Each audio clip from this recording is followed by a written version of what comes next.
This week on the Fairy Whispering podcast, a story of intuition, protection, and the quiet magic that walks beside us.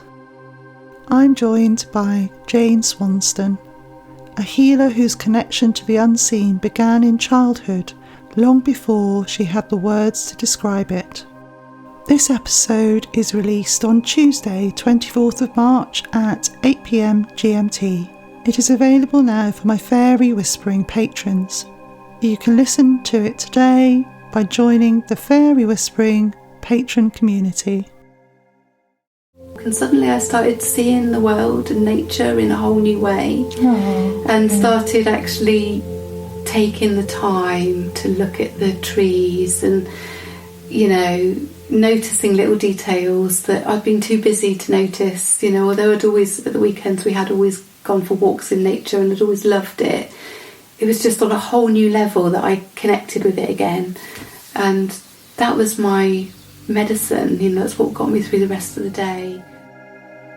Jane shares her lifelong connection with fairies and how this presence has guided her through motherhood, healing work, and the challenges of raising a neurodiverse child in a world that doesn't always understand. I made the decision there and then, I because of my own health problems and the problems with my daughter, I'd used up all of my leave, around, annual leave and family leave and all of that. So I had no leave left, and I handed my notice in the following day. So I gave a month's notice, handed it in, had no idea how we were going to survive because we relied on my money, but just knew it's what I had to do, and I had to focus on my daughter and her well-being and advocate for her and support her. Together we explore feminine wisdom, ancestral echoes, and the signs that appear when we're finally ready to listen.